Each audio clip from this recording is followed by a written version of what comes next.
Alrighty then, so welcome to a vintage cube draft, and man, I am just excited to be playing this format. When on earth do you open this pack? I mean, this is, if anything, like, man, oh man, ridiculous. Like, I've got Black Lotus and Ancestral Recall, like, huh. I mean, Black Lotus is just so powerful, but so is Ancestral Recall.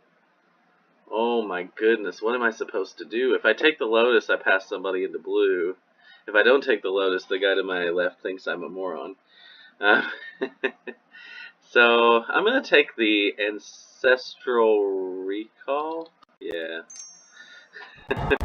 I know the Black Lotus tech leaves me open in colors, but I think that Ancestral Recall is probably the best card ever printed.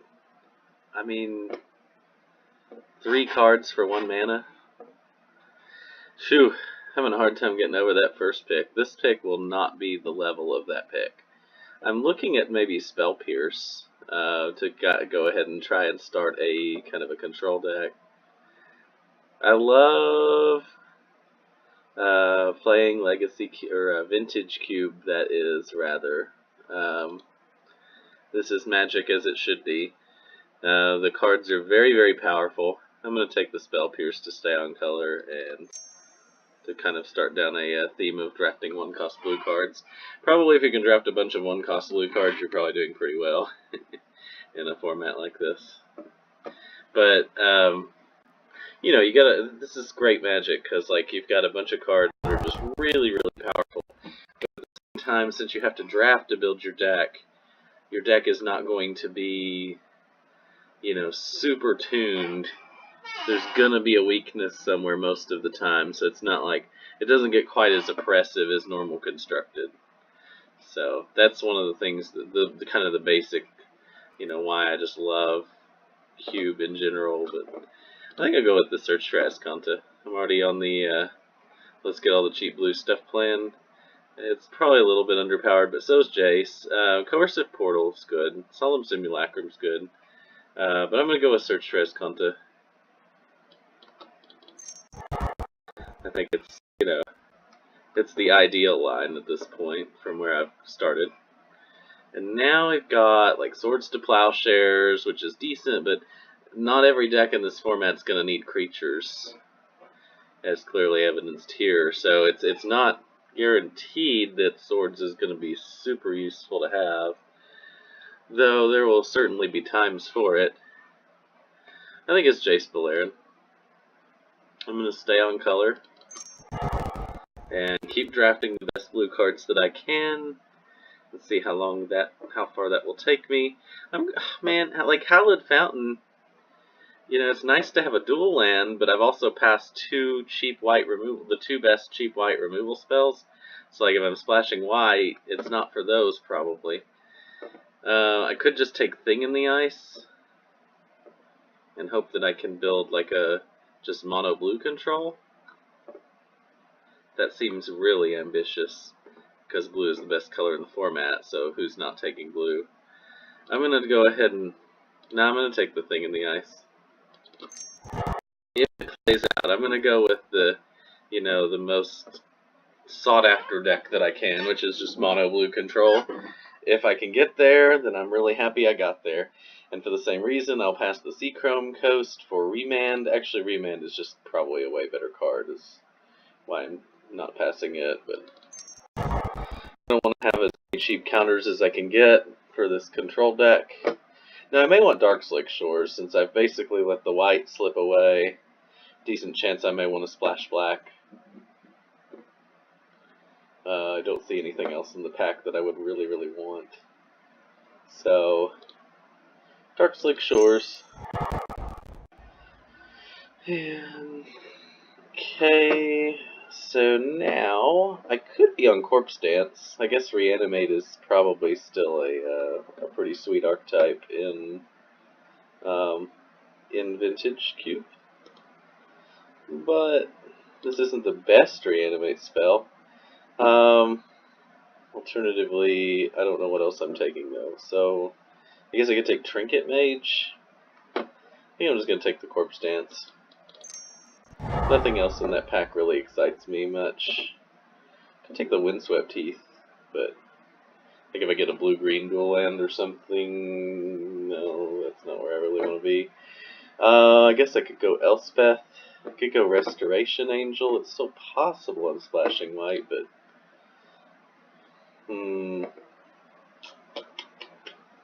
I guess I'm gonna take the Angel. I think it's the best card in the pack. And now I will take the Vraska's Contempt, which seems pretty weak and underpowered. I could just take the Crusader. I could take the Imperial Recruiter in case I get enough dual lands, and there's probably like a Infinite Resto Angel combo deck that I'm still supposed to maybe be able to be in. So, and then there is Sun Titan, Anguished Unmaking. I don't think I could be on Anguished Unmaking. Could be on Sun Titan too. Yeah, I've got Jace Balerin, so I'll go ahead and go Sun Titan here. And then I'll take Gush. Those other cards don't really appeal with where I'm at now. And I'll definitely take, well, actually these are both pretty good options. I'm going to take the Blade Splicer. I think there's other options for the Baneslayer Angel role. And Resto Angel fits pretty well with Blade Splicer and fits pretty well with Sun Titan. Or the other way around, the Blade Splicer is good with the Sun Titan and the Resto, that is. Got a lot of synergies kind of going on there now. Right now I'm going to put these in the sideboard. Put that in the sideboard. Don't think I need this yet. So I've got kind of a blue-white kind of thing going on. Whew. And a blue-white duel. It's not a dual, but I'm not sad about it. If I play blue-white, I would be perfectly happy to have that late pick, Seachrome Coast. Okay, so couldn't open the Time Walk to go with it on this pick, but I did open an Elesh Norn, which is definitely a part of that deck, I guess, if I want to play blue-white control with creatures. Sower of Temptation is also good. Caracas is a neat little land. I think it's Elesh Norn. I think that's probably the most powerful thing here. Game swing type of card. Would be a lot better if I had Black Lotus. I maybe should have just taken Black Lotus. Because even in this deck, maybe it's better. I don't know. Kitchen Pinks is fine. Deceiver Exarch gives me another option towards that Restoration Angel combo. But to do that, I'm going to need red, and I'm not really... I just don't have any way to splash red yet, and I don't even have the spell.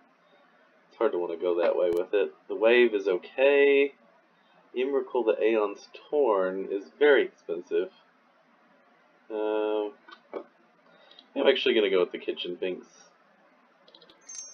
It just fits with what I'm already doing.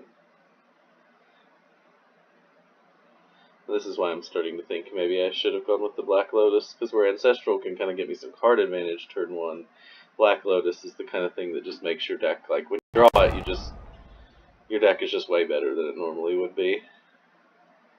So, you know, watch me make mistakes. I think I've done so many Vintage Cubes, and I'd say that's the first I've ever had to pick between Ancestral Recall and Black Lotus.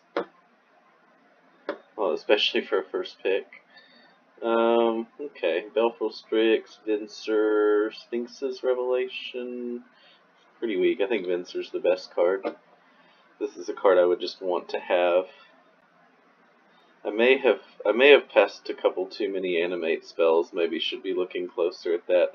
I haven't really found any enablers for animate, though, yet, for a reanimate deck, so that's partially why I'm doing that. As far as, ways to discard things that are any good. And this would not count as one. Okay, so now we have Torrential Gearhulk, Unexpectedly Absent. Kind of like the Unexpectedly Absent. Gives me answers to a lot of things. The Gearhulk's fine, but like I've already got Sun Titan. I've got Elashnorn. Although, no, Gearhulk's pretty gross. That's really a tough call. I don't want to play a lot of really high cost cards though, so if I take the Gearhulk, that's maybe the last one that I really want to play. I'm going to take the Unexpectedly Absent. There's a decent chance I can pick up another late game expensive card if I really, really need it and want it. I'm not sure I'm going to need it. I'm going to slot this in early. It fits with my Play Lots of Spells theme with Thing in the Ice and Search for Esconta, which is pretty nice. There's the Lyra, which is another Baneslayer Angel replacement. And then there is Vidalcan Shackles, which, yeah, I should probably just take the Vidalcan Shackles. Still, maybe I'm able to pick up Tundra and a couple of fetch lands so that I can be more islands. I don't think that, like, a big lifelinker is just not super high on my priority list. It's something I'd like to have, but like I don't have to have it.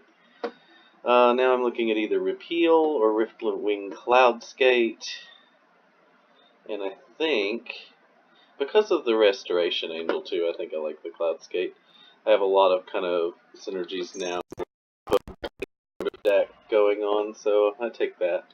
And then now I have Opposition as an option, or Looterial Core. Could go Hero of Bladehold. Opposition's not the worst here. It's not great. Certainly wouldn't think it's great. Maybe Looterial Core is probably the best card here. I think it's Looter. Looter fits pretty well with, like it works with the Search for Esconta filling up my graveyard. Yeah.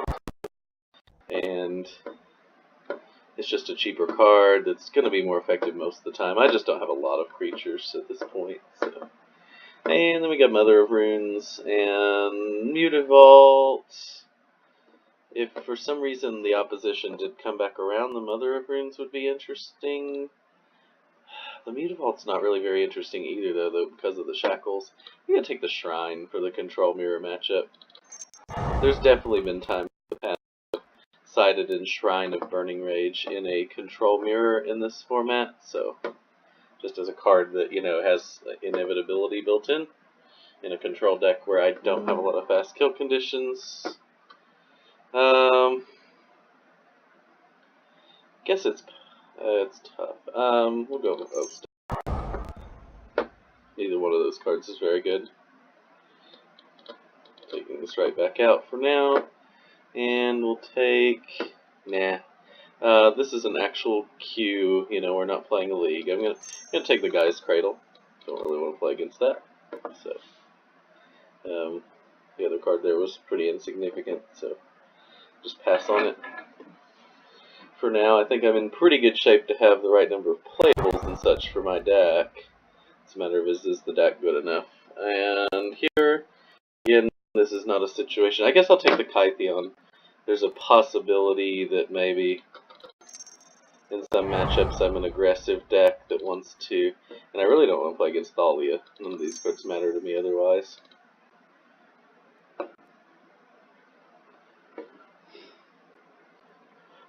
So now that the irony is I do have the Looterial Core that came around very late. If I picked up like an Exhume and Animate Dead that I saw earlier. Of course, I don't have the Grizzlebrand, which is what usually puts me in the Reanimate deck, so, you know, who knows.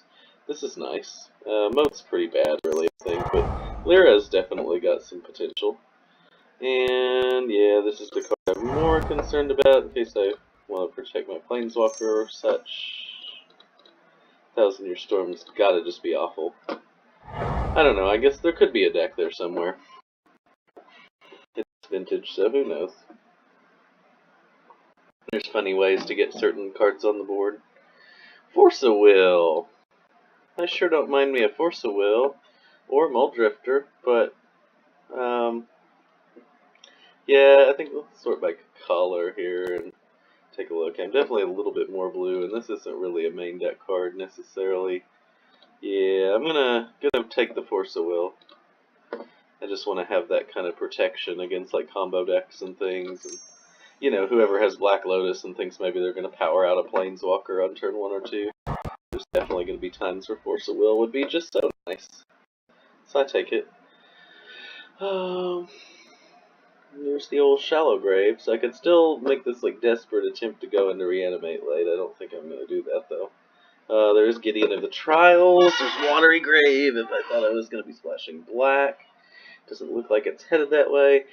Currently only got one blue-white dual land, so that's kind of unfortunate.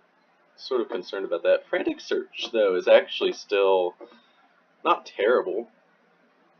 I mean, with Search for Esconta and Thing in the Ice, yeah. I mean, Gideon of the Trials is a card, and Blink of an Eye, but I already have Vincer, so I'm going to go ahead and go with the Frantic Search. And I think that that's the card that makes more sense. And Counterspell is real good, and so is Celestial Colonnade, so this is interesting. I think I'm going to go Counterspell. Colonnade is very nice, but I think it's more important to have my playables. I think my Eleshnor and my Sun Titan, you know, a few others, I'll probably be able to get the killing done one way or another. I don't necessarily have to have an attacking land. That being said, Tundra would be one of my favorite cards to pull out of this pack, but it's not to be. Maybe the next pack. Mana Confluence seems bad, but Balance is an option. Yeah, it's got a lot of upside. That's another, especially like if I'm playing cards like Force of Will and Frantic Search to kind of manipulate my deck. There's a decent chance that Balance will have its moments where it could be used. You just want it to kind of, I mean, it's not like, this isn't like an artifact mana deck where Balance is going to be busted, but there's times where it might be okay, I think. Flying Vigilance Indestructible. That costs a lot of mana. Okay. I guess it's Geist of Saint Trapped. Wait, what's this? You become the Monarch? Exile target creature an opponent controls until an opponent becomes the Monarch. Huh. I mean, I kind of want to do that. I'm going to go with the Geist, though. I think it's probably still a better card. But that other one there is that I've never seen before and had to make up my mind about pretty quickly. Seems interesting. O-Ring and Stoneforge Mystic. Doesn't look like I'm a Stoneforge deck. I've passed pretty much every sword that I've seen without even a second glance, so I think that ship has sailed. And it's O-Ring time to deal with swords, maybe, who knows. Thirst for Knowledge is nice. Probably better than Mana Tithe. I already have Spell Pierce and Force of Will for my cheap counter spells, so yeah, it's Thirst for Knowledge time. Love to have me a little card draw spell there that I can play at instant speed. Jace Beleren certainly roll, but Thirst is nice. And there's Chrome Mox, which is also kind of nice. So is Land Tax.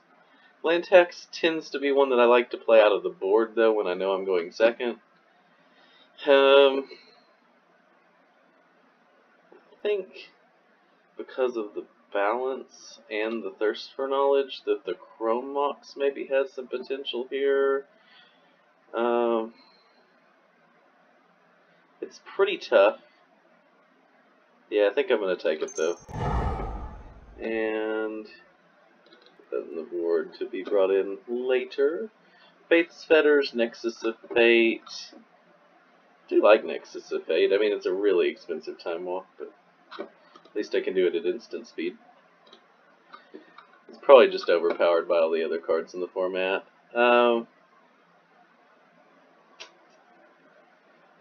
Fetters or Angel of Invention? I'm going to go Angel of Invention, I think.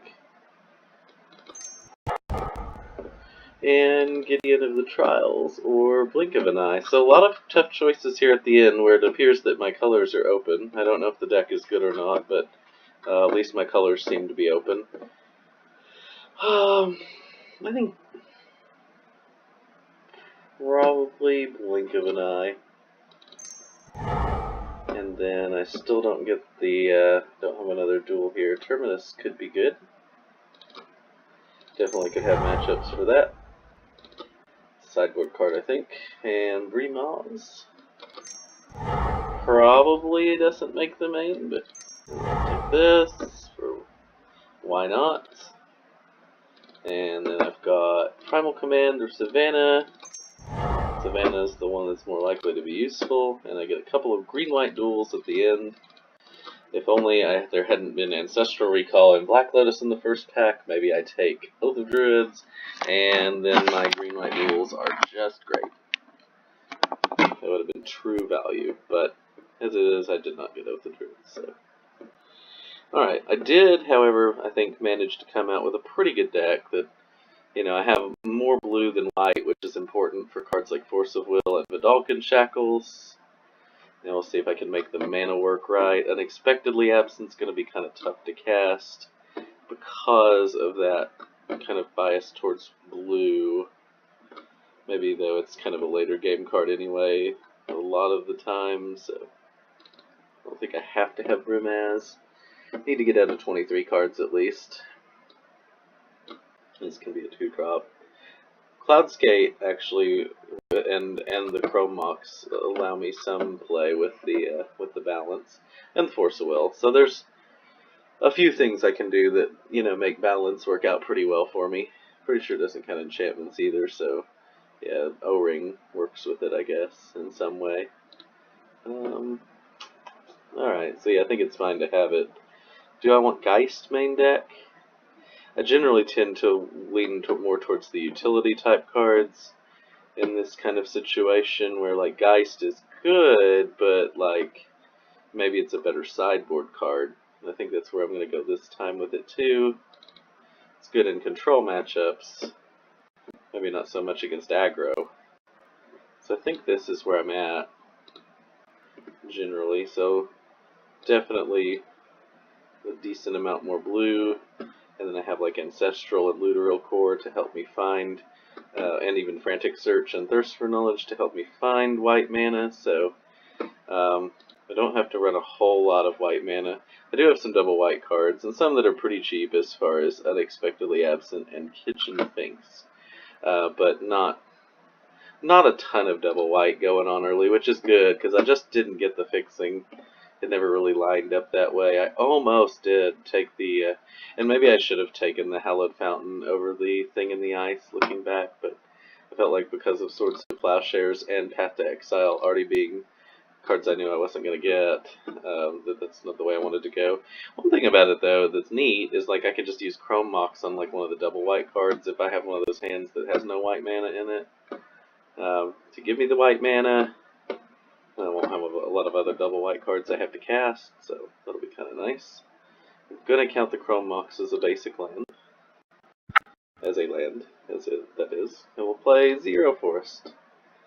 And one more island here. And I think that's fine. It gives me 7 white sources, not counting the Chrome Mox, which is probably reasonable. It gives me 10 blue sources, not counting the Chrome Mox, which again probably works out pretty well. Okay, so yeah, close enough. Like, I could go 10 and 5, but I think that's really pushing it, and I'm definitely not going to go like 8-7, because it's just not that evenly balanced, so I think it kind of has to be 9-6 there. So, yep, alright, see you guys back here for round 1.